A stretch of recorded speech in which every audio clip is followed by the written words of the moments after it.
There she blows.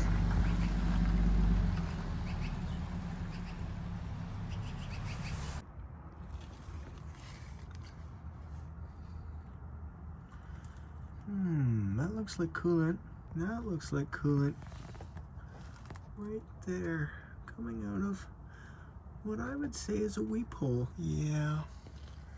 Let's go with water pump on this guy. Today I got something good. And by good, I mean good for me, monetarily. Check this thing out. This thing here is a 1999 GMC Sierra 1500. All right, it's looks all right. It looks kind of decent. A little bit of rust on it. Come around back. And you can see there's just a little bit more rust on it. I'm going to squeeze my way through these bushes. And you can see just how much more rust it has on it. But really, it's actually not that bad as far as a truck goes. Just wait until, oh boy, just wait until you hear how much I paid for this thing. There's a radiator cap right there. Anyway, this here, if you're looking at it, this is a 4.8. This is the smallest V8 you could get. Of course, it's a 99, so they did away with the 305 and 350s and brought in the 5.3 and the 4.8. And I don't know if you could get a 6-liter. I don't think you could in the 1500 anyway. I think that was only 3/4 tons and up. Anyway, windshield's obliterated. Let's take a look inside here. You can see it's a fleet spec. It is a base model. The interior is in really good shape. It's got the work truck floor mats, and you can see it's fine, I guess, right? It is what it is. It's very disgusting, and let me tell you, it smells like hantavirus in there. So you may be wondering what I paid for it. Well, I'll tell you, I paid $950 for it. The truck had a topper on it, had a canopy on it, I should say, body matched and everything. The guy said $1,200 with the canopy, $1,000 without the canopy. So I said, how about $900 without the canopy? And he said, no, $1,000. And I said, well, let's bridge that gap. Let's go with $950. And he said, all right, sure. He actually held out for quite some time, but I was like, you know what? Let's stop screwing around. I have cash. Here it is right here. And he took it. So what's wrong with it? Well, let me show you. So if we take a little gander here, you may have noticed here, there was a little bit of foreshadowing with this being off. You can see it's pretty low on coolant. So I asked him, why is it low on coolant? Well, he actually put in the description, to his credit, that it had a small antifreeze leak. To discredit him, he did not mention just how unsmall it was. It has been parked in this driveway for approximately the duration of this video so far. I pulled it in, pulled out my phone, and started filming, and it's already puking. Where's it coming from? Well, you'll notice it's coming pretty much from the middle. And let me go ahead and show you this clip. Let's go with water pump on this guy. Yeah, that's a water pump, all right. You got 2 belts, though. Got an AC belt. Does this truck have AC? Holy crap. Look, 2-wheel drive and it's got AC. Wow. So clearly, as you can see, it needs a water pump. So what did I do? Well, I called my parts store, and they said, well, we have one on our shelf. Of course, it's a Chevy. We have one on our shelf. It's only $179. Plus gasket. So what I did is said, no, screw you. And I went and found, actually it wasn't me, it was my buddy who found it. He actually found the listing for this truck. My buddy Teddy, there's a shout out to you. He's found this listing for some old Chevy parts, and one of them was a water pump. They said, take it all for $50. This water pump's only got about 200,000 kilometers on it, and looks good, spins good, doesn't show any signs of leaks. Now, that's one last thing I need to show you before we get into the rest of this video. You may be curious, well, what's the mileage on this one? Let me just show you.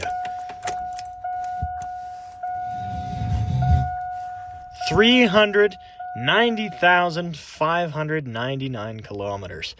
Obviously, the conversion is on screen right now, but either way, that's lots and lots. The guy has not changed the engine oil in 3 years, he said, and he hasn't really given an F about it. To be honest, I don't blame him. It's a 2-wheel drive truck. There you go. There's the other catch. Boom. I don't see CV axles there. So it's a 2-wheel drive truck, and where we are in Alberta, they're absolutely useless. Some of you may think that I shouldn't have even bought it just based on that fact alone, but I'm going to say that it's worth it no matter what, because finding a $950 truck is near impossible. Just ask anybody's grandpa. Okay, so needing a water pump, this thing naturally came at a discount, but what else does it need? Well, the other thing I'm going to clear up in this video is the hantavirus smell. I may clear that up in this video. I don't know. We'll see how much energy I have. But really, I think this truck was a good deal. I know it's 2-wheel drive. And if you live here, you're going to know Two-wheel drive is nearly useless, especially in the winter. And with the transient weather that we have, we sort of have to not drive it through at least a couple of months of the year. You can get away with it. People used to do it, at least with sedans, but these trucks, you know, I mean, 4x4 is tremendously valuable. And those two are front-wheel drive. That's my brother's, by the way. That's a shout-out for him. Go follow him at Preteen Mechanic. And that's my DeVille I still have. So anyway, we're going to clear up this water pump issue, so let's go ahead and start tearing this thing apart.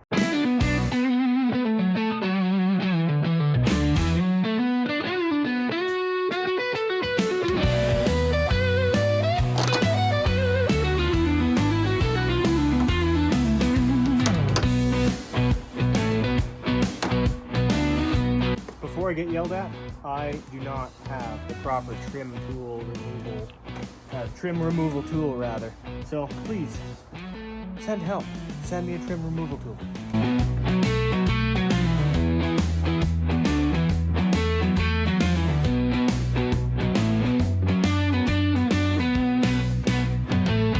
I feel like this is probably a good opportunity to check that air filter over there. Obviously this truck smells like hantavirus and it sat on a farm, so let's see. Surprisingly, really good. Okay, that's shocking. I was expecting a lot worse than that. And you guys that are gonna bash me for not cleaning this out, sorry, just be glad I checked it.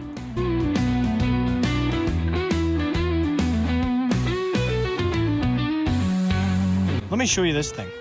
So this is the cheapest possible fan clutch wrench set I could find.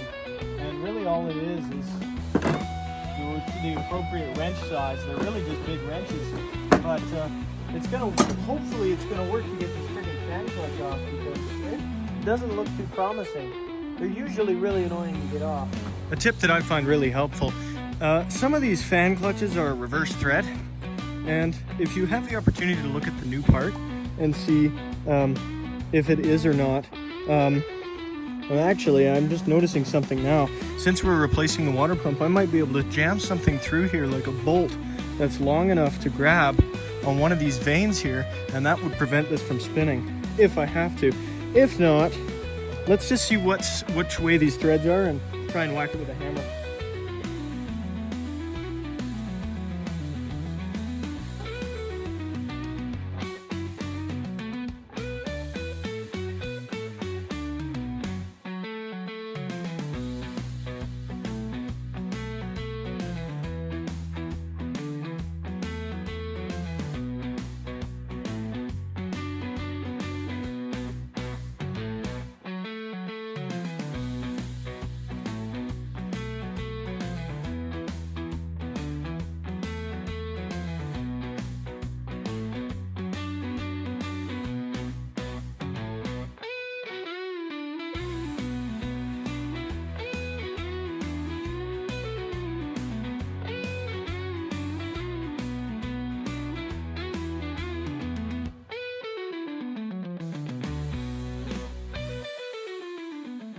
Okay, so here it is off of the block. Here's one of our old gaskets that should come off. There we go, one piece like that. Now you can actually see where it was all leaking was right down here, all along the front of the blocks. But that was actually a pretty easy water pump to get off. You can see there really aren't any crazy hidden bolts or anything. This is really what we're dealing with here. So yeah, I was impressed with that. That wasn't so bad. The issue is going to be getting that fan clutch off now that it's out of the vehicle. Usually they say it's always easier to get it off while it's in the car, but in this case, I couldn't do it. So let's see what we can do. Who knows? Maybe we'll get lucky. All right, let's see if this works.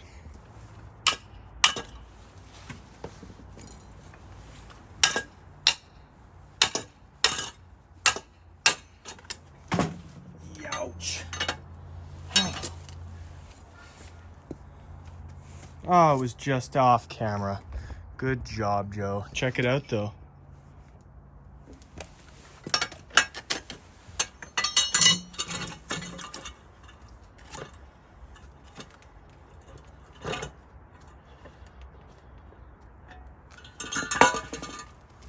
That's all I had to do. Okay, let's assess where we're at here. So you can see it's disgusting, and I'm not going to be cleaning the half of it off. So I'm going to basically just make sure the gasket, the mating surfaces are all right, then it's going back on. So let's do it. This water pump actually looks really good, especially compared to the old one. And the mating surface looks pretty darn good too.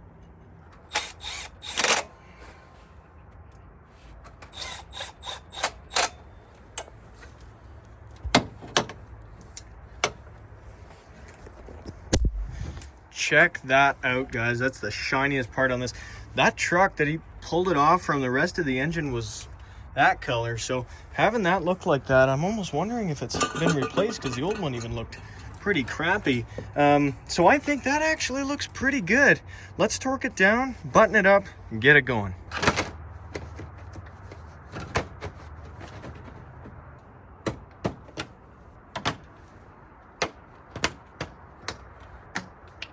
All right, let's add some coolant. Okay, get ready to cringe at how I do this.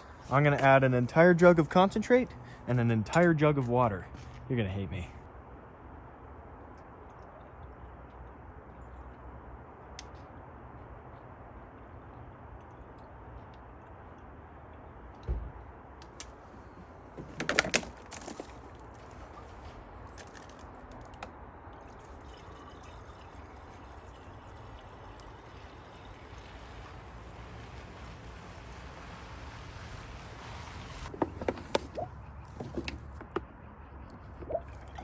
Whoa, that was great aim.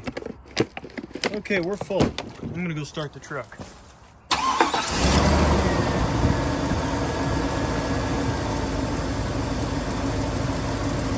And all gone.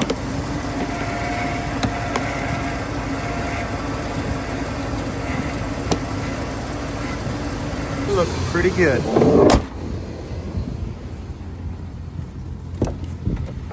So when you're bleeding a cooling system, usually you're supposed to turn the heat on. So I did, and then I almost got knocked unconscious by the smell. So that's definitely got to happen next, but let's see what happens if I take it for a little bit of a spin. Almost sounds like a 4x.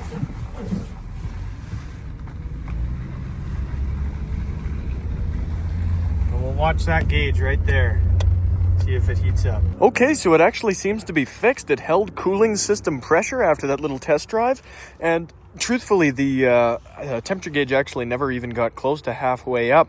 It really only got about a quarter of the way up. So it looks like that thermostat that we're dealing with may not actually work properly, but that's all right because it's two-wheel drive. It only works in the summer anyway. So anyway, let's move on to this disgusting blower motor. Now, what's nice is this truck pretty much has the easiest blower motor job I have ever seen. There are 3 7mm bolts pulling, or that you take this cover off, but sometimes this cover's not even on here. And if it's not, you twist it and pull it out, I think. Now, I'm not sure when Chevy did that. I'm pretty sure it was started in 1999, which this truck is. It may have started later. I don't know. Let's find out. Get this cover off. Okay, so we have smaller than 7. It actually looks more like it's a 1/4 inch or something smaller. But we have one here. Looks like we have one more back there. I don't know if it's even in there. Let's see. No, maybe not. Looks like, oh, I can smell it already. Oh, God, this is going to be terrible. I'm going to stick this in here. You guys see anything? I'm sure this is about to be just sublime. Looks like we have a cabin air filter there. And I'm really hoping that they're not in this actual HVAC unit here. I hope that they found their way in through here or something. Because let's see if we can figure out how they got in. And if we can, maybe we can figure out where they are. So let's take a look under here and see if we can see where the intake is. And as far as I know, it was right here. And I'm not seeing any ways that mice would attempt to get in. Oh, there's a connector loose there. I don't think they can go that way or up. Oh, what's that right there? Ah, interesting. Well, that doesn't bode so well for us because it looks like that is definitely where they've been, as you can see. So let's see what we see. Hopefully it's not too disgusting. I found the absolute best wrench I could find. Let's see if it fits. Yep, looks like it fits. Perfect. Okay. One really nice thing about $700, $900, whatever dollar vehicles are that, you know, if you really don't feel like fishing something in there, you can just rip it off. Actually, you shouldn't do that, and do not attempt to do these stupid things that I do in these videos. I smell the hantavirus. Okay, so it looks like if we're lucky, and I get this connector out here, if we're really lucky, might be able to just, okay, as far as I know, I just have to push this. At least so I thought, but I don't know. Let's see. There you go. Okay, guys, I'm a little bit nervous. Wish me luck. Oh, God. Oh, it's so much mouse poo. Oh, my God. Okay, let's see if we can pull this. I really don't want to. I don't want to. Oh, God. Okay, pardon the noise.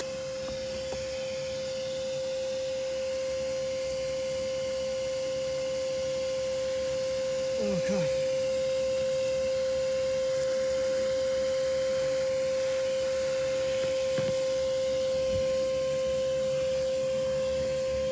I found the smell, guys. Okay, this is gonna make the truck smell horrible, but it's gonna smell a whole lot better than mouse crap.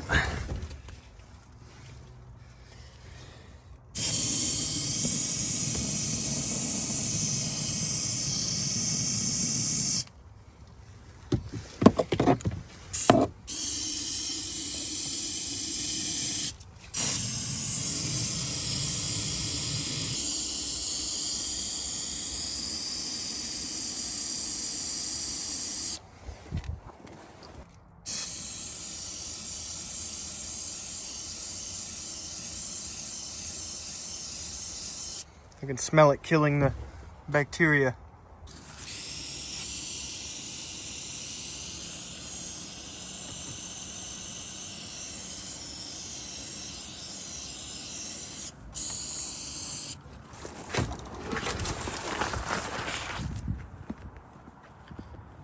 Okay.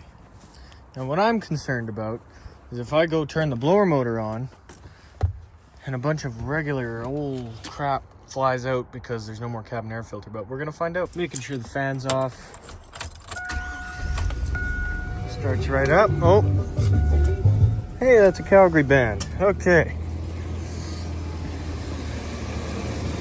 Still have nice pressure on the system. It's not even bleeding down. Sorry, I just got really Canadian there by accident. Okay.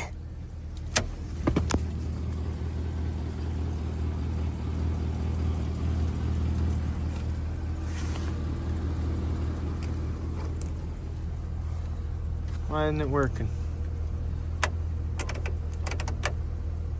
Oh, I think the motor's frigged. Oh, I wish I got that on camera. Oh, God.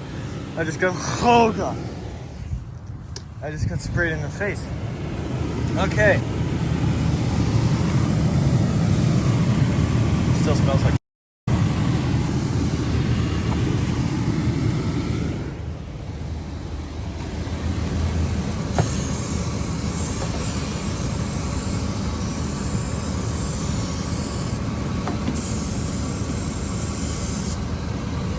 Kind of see it getting stuck down into there. I might need to take the dash out and replace that HVAC unit. I can't even go near it.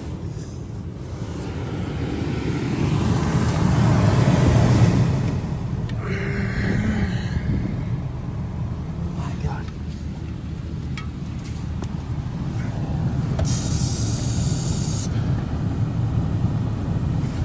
Oh. Okay, I think the smell's pretty much gone now. To be honest with you, I'm happy with it. The wallflowers would be happy with it. I'm pretty sure we're good. Honestly, with the cooling system having good pressure, It's not overheating any longer. And what else? That smell is gone too. So honestly, I think it's pretty good for 950 bucks. So I'm gonna sell it now. Let's see what I can do with it. Actually, I wanted to drive it, but I think I found a better deal. I might go grab to drive for myself anyway, but who knows? Maybe I'll keep it. It's such a low investment, honestly. Hi, good boy. Hi, good boy. Hi. Yeah. You want to give him the good news? Hey, what are you doing? What are you doing? What a good boy. You don't know what to do. It's because I'm putting you on the spot. In front of all these people. Oh, what a nice boy.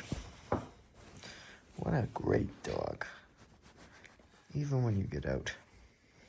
Or into the garbage. All right, folks, I'm coming to you 2 days later. 2 days later. I did end up selling the truck. So I bought this truck, again, just super fast. I bought it intending to drive it. It was two-wheel drive, but I needed something to tow. I needed something to kind of not care about and put some junk in. But I found a better deal on something, and it actually ended up falling through after I sold the truck. But basically, I threw it up on Marketplace on a post for $1,900 Canadian, of course. So I think that's about 47 US dollars, something like that.